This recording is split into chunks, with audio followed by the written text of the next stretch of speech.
The sticker is super cheap, and within days it fell off. So I'm gonna have to probably make up a tag or something for it and see what I could do there. So there's that. Okay, so let's go ahead and look up here. Hopefully this, you can kind of see this. There you go. That's the mother of all overhead consoles right there. Okay, so there's a lot going on with that. You can see that there's starting from the right, there's the cab light, which of course the cab doesn't come with one. So that's a 12 or 24 volt light, and so you can hook it up either way. And that came with this console. Now I'll talk about this console so you get an idea of what's going on there. I'll show you the features. I'll tell you what I added and where I bought it. So there's the light there, there's a speaker there. Right to the left of the speaker are 3 lights. Again, those are aircraft lights, and they're dimmable.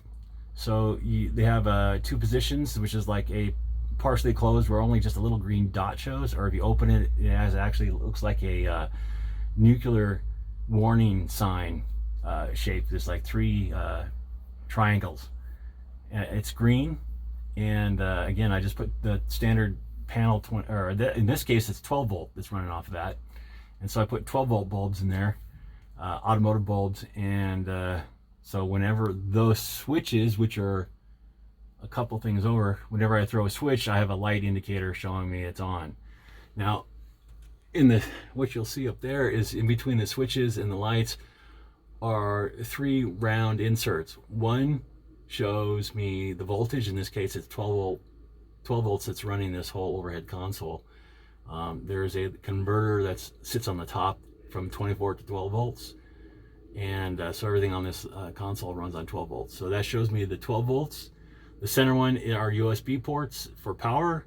And the third one, farthest away from the camera, is an auxiliary 12 volt socket for whatever. And so you're covered there. Next to the light switches are 3 white dots. Those are actually circuit breakers, and you can reset those, of course, if there's any issues with that. Next, I have a CV installed there on the overhead console, and then right next to it I have another dual power outlet auxiliary point that I put on there. It just seems like you don't have enough points ever, even a modern car, to plug in all your devices.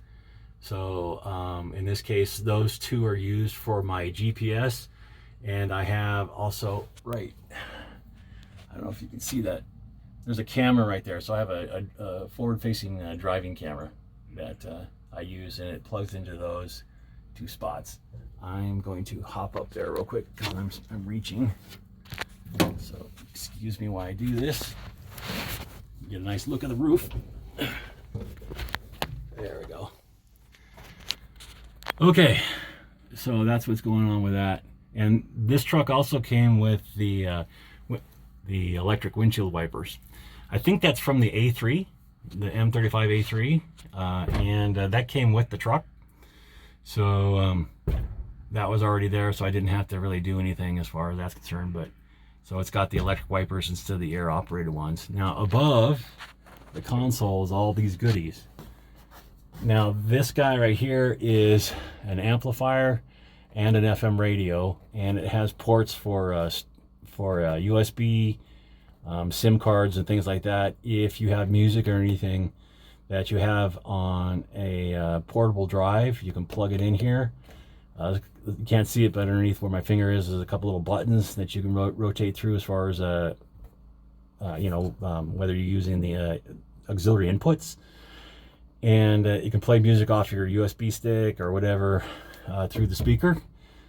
And it's got bass, treble, and volume are the 3 buttons here. And these are just disco lights. It's kind of annoying actually. These, I don't know how to turn those off yet, but anyway, those